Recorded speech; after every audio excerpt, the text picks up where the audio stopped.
Well, as always, I have technical difficulties, and this was no different. I thought that I had sorted everything out. Went to my camera, and then I just went to log in probably about 3 minutes early, and then my computer crashed. So I apologize again. Thank you for being patient, and I hope that your week is going well. We have Hump Day, which means it's certainly time for a beer. And there's Craig said good evening and cheers, and we're getting a few people signing in. That's great. I love having people come in and tune in so that I can help you understand a little bit more about beer. So these hot days that we've had in Ontario are perfect beer drinking days, and we've seen the interest in beer go up. Everybody's getting home deliveries, or they're going out and they're venturing out and getting the beers that they want to get in the LCBO or the beer store, and everybody's doing good social distancing. So that's a really cool thing. But it's time for us to enjoy some beers as well. And Stephanie just signed in as well. I was wondering who the independent dollar was. So we're going to have some fun tonight. We're going to go back a little bit in time. And for those of you who don't know me, my name is Roger Mittag. I'm the founder of Prud'homme Beer Certification. I've been in the industry since 1997. And we'll just give a few minutes for everybody to sort of climb on board and see what we're up to today. But I've got a beer that takes me back to 1997, and it's a fabulous beer. I think it probably will always be one of my favorites. And, we'll get everybody settled in, but we'll learn a little bit more about Abbey Blondes. Brian and Rebecca are here. That's great. It's cool. Everybody's going to join in at one point. The YouTube thing just wasn't happening for me. Or sorry, the Facebook thing wasn't happening for me, and now we're gonna hit YouTube and see how that goes. But so far so good. We got the computer up and running. But while everybody's sort of clamoring in, I want to show you this glass because this is the oldest glass that I have. You can see behind me that I have a massive glassware collection. It's almost a fetish.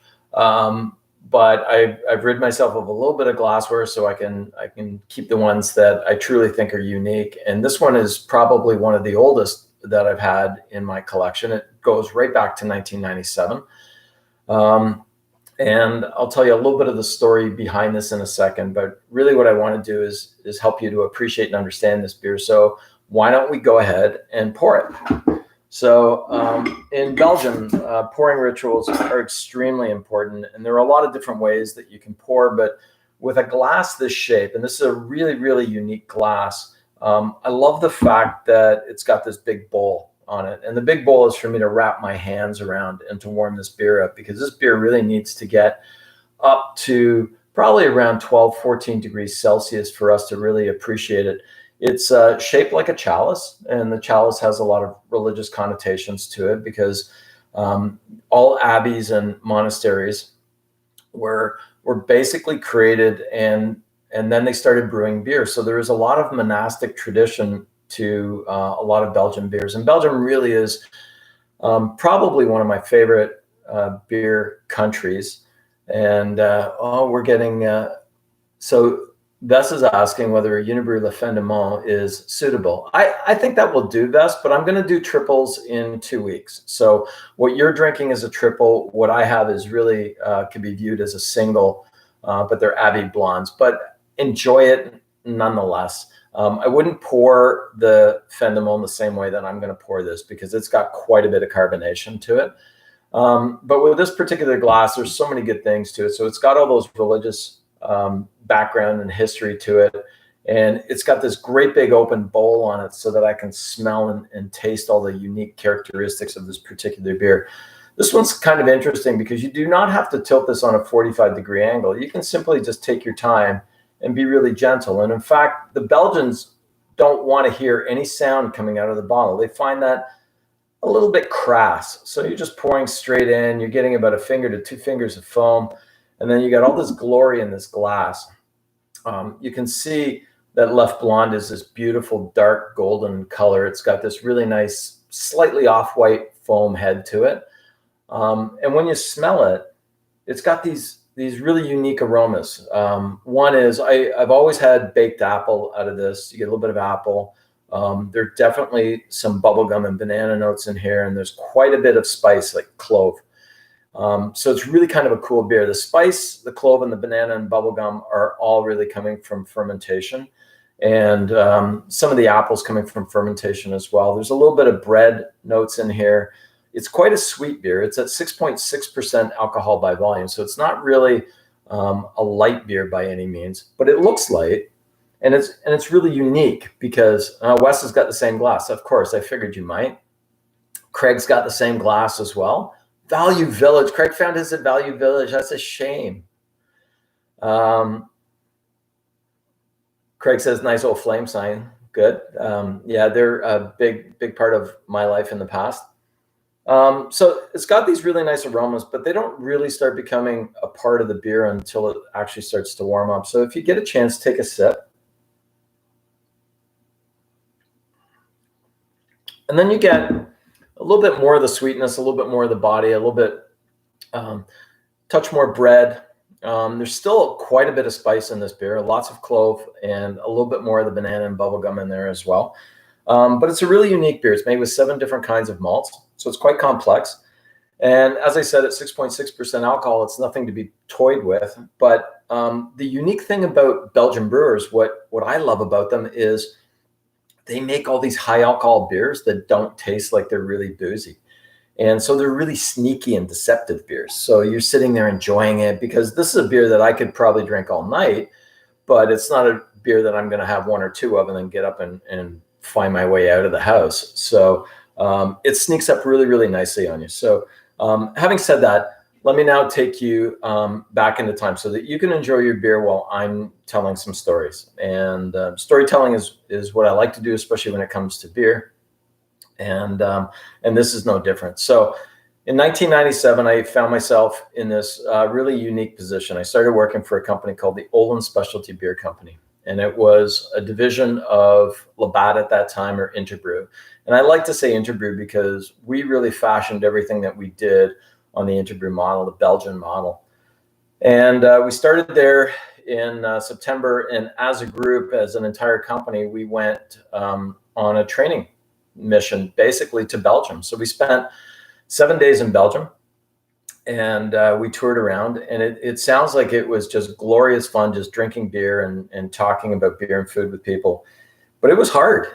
We got trained. We went to a place called the Horeca Academy, and they put us through our paces almost every day. And then we went out, obviously, and socialized a little bit. But they taught us everything from how to understand taste, on how to pour, the history of beer, beer and food, beer and cheese, draft beer. It pretty much was everything. And it set the standard for where I am right now and how I developed Prud'homme beer certification. And for me, everything was based on how we were taught by our brewmasters. And we had fantastic resources at our fingertips. We had a fellow named Bill White, who was our brewmaster for as long as I was there. And he had 27 years experience, and he was such a passionate guy, and he was such a great storyteller that he really lit a flame on the inside of me. And that flame is still burning, and it's burning brightly. So now let me go into the beer. One of the things that we didn't get to go see was the Abbey of Notre Dame de Leffe. That is where this beer is originated from. If you look at the bottle actually says Anno 1240 on it. Anno means since, but this particular beer has not been around since 1240. What it indicates to you is that the Abbey started brewing in 1240. It was originally founded in 1152 by Norbertine fathers, and the Norbertines are an offshoot of the Cistercian sect, and they were originally from the Augustine faith. So they started the monastery then, and then 1240 they actually started brewing beer. And as with most abbeys and monasteries throughout Europe, they were pillaged and burned down and resurrected. And the Leffe Abbey is in a very interesting little town. It's in a place called Dinant. And Dinant is in Walloon in Belgium, which is on the French side. So the Flemish side is Flanders, and the French side is Walloon, and it's not very far from Brussels. And Leffe is a suburb of Dinant. Dinant is the home of the saxophone as well. Alphonse Sax created the saxophone quite a long time ago. And Leffe is a river that runs through this district, and that's where the Abbey is actually situated. And the Abbey is still there, and they still, the fathers still do all their charitable work and all their religious work, but they spend also some time consulting with Anheuser-Busch InBev on the marketing and the production of these types of beers. Harold says, obviously, I have the glass. Harold is a very, very big fan of Belgian beers. Yeah, and he was talking about Bill as well. So really, really cool story on how these beers go. But also when I went back in time, I started thinking about whether I loved this beer or not at first. And my answer is I didn't. And, you know, the thing with me when I got over there, because I had never had a Leffe before I started with this company. And then in 1997, when we started with the company, we tried everything that we had. So first one that I had was Hoegaarden, and then we obviously had Stella. And Leffe had two different brands at that time. They had Leffe Brune and Leffe Blonde. And I found the Brune to be a lot softer. I think the clove notes in this at first were a bit off-putting to me. But over time, I have come to absolutely love this beer. It goes with so many different things. It's fabulous with cheese. It's a really nice accompaniment to most meals. It does have a little bit of sweetness to it, which some people may or may not enjoy, but it certainly is better at a nice warmer temperature. And I've actually taken this one out probably about an hour and a half before. I think I was a little anxious on trying to get going today. So this is absolutely at the perfect temperature for me right now. Cheers. Now, one of the things I should explain, because in the next 2 weeks, we're going to take a look at some Trappist beers. And one of the things I should explain is that not all breweries are created the same. So we have these two major designations in Belgium, so Abbey and Trappist. And while they both have monastic traditions and they go back back to the Middle Ages, back to the very early times, to the turn of the 1,000 year mark, we can see that monasteries and abbeys were very, very thoughtful and creative on how they were doing different beers. But blonde beers really didn't come into existence until the 1800s. And then this recipe is most likely to be in the 1960s, 1970s, in that range. But the difference between a Trappist brewery and an abbey brewery is, while they both have monastic tradition, the Trappist brewery is a very, very specific designation that can only be used by 12 different monasteries around the world. Whereas the abbey designation, and they're creating one for themselves, are about monasteries and abbeys that no longer brew within the monastery or abbey themselves, but now brew commercially. And Leffe is one of them. Grimbergen is another. St. Bernardus would be another abbey beer. And then next week, we're going to start getting into some Trappist beers, and I'll show you exactly which beer that we're going to taste so that you can go out and get it. Keith Ryan, who is a graduate of my level 3 program, says the charcuterie board works awesome with this beer. Yes, it does. Keith is an instructor at Fanshawe College, really great chef as well. So I'm going to open it up a little bit to see if anybody has any questions at all for me. And if not, then that's cool as well. And I'll show you a little bit about what we're going to do. I might as well introduce it now, but I am going to focus on Belgian doubles next week. And this is Chimay Première, or Chimay Rouge. It comes in a 750 ml bottle. So if you're going to get this, then you want to plan accordingly to have someone around to share it with. Or if you're selfish, then you can enjoy it all by yourself. No big deal. Yeah, that's a really good question. And it is, has InBev changed anything since taking Leffe over? So I left InBev in 2005, and from my understanding, nothing had really changed in those times. They are brewing Leffe Blonde and Leffe Brune at the Stella Artois brewery in Leuven, Belgium, which is just outside of Brussels. But I'd heard recently that they had changed some of the recipe. I have no hard data or stats or any kind of backup to say that they've actually changed anything. To be quite honest with you, I haven't noticed one iota of change in the flavor profile or the taste profile. And for me, if they've done something on the recipe, that's one thing. But if the taste is the same and the aromas are the same and it looks the same, then I'm okay with that. You know, sometimes progress makes changes to recipes. So I don't think anything else has really changed in that as well. Let me see if anybody else has got any questions so far. Feel free. You're more than welcome to send in. I'm not in a massive hurry. I'm really enjoying this beer tonight. It's been an interesting situation trying to circle around this social media thing. At first, I thought I had my camera all set up and it was ready to go, and then as soon as I clicked on here, it automatically went to the laptop. So the laptop is a little bit different. It's giving me a little bit of a different imagery. I'm assuming not the same kind of quality that I wanted with the camera, but that's okay, right? Like, it's okay. We're having some fun with this. So Sabir just piped in. Sabir is also one of my level 3 grads and was a pleasure to have in the class. What leads to a higher ABV, alcohol by volume, and easy drinking profile that's deceptive for the Belgian beers? That's a great question. For a lot of the Belgian beers, the higher alcohol by volume is really derived by them using Belgian candy sugar. So candy sugar is beet sugar that they use. Beets are a very prevalent crop in Belgium, and it's an easy way to provide a nutrient for the yeast so that it can actually stretch up to higher alcohol contents.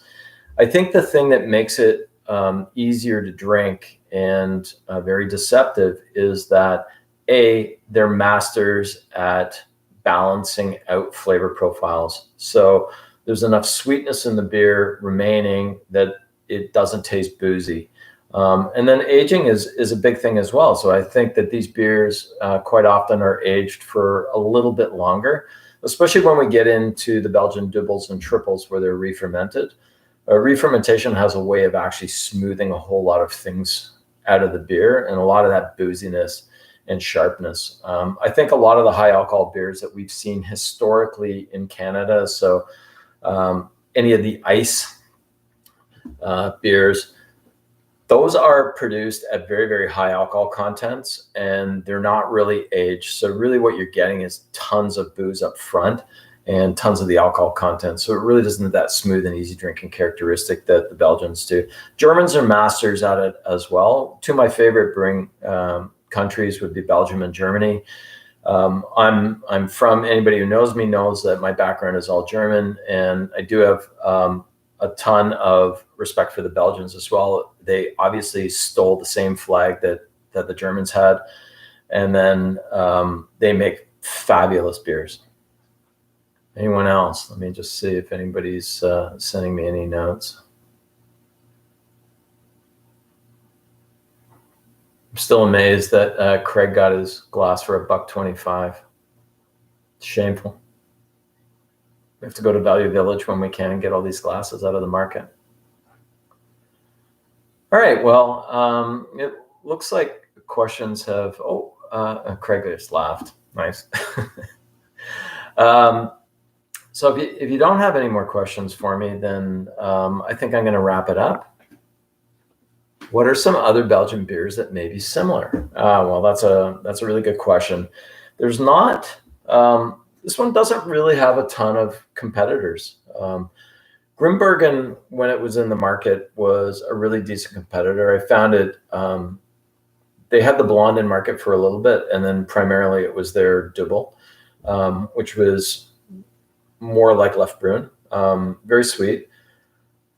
Haven't really found a lot of beers. Bell City, which is an Ontario craft brewer in Brantford, does a really nice Belgian blonde, and it's very similar to this. I think that Elmira is doing some neat things, and New Limburg is doing a lot of Belgian beers as well. So there are some breweries in Ontario that are doing amazing jobs of trying to replicate this style. It takes a lot of craftsmanship. It really does. It's not just about mass production. It's about, concocting the ingredients together so that everything fits and that you get a beer that's really nice and easy to drink, but at the same time satisfying. Thus, could I show next week's beer again? Yeah, Chimay Premiere. And then the week after, we're going to do La Trappe Triple as well. Keith, I hope your daughter is old enough.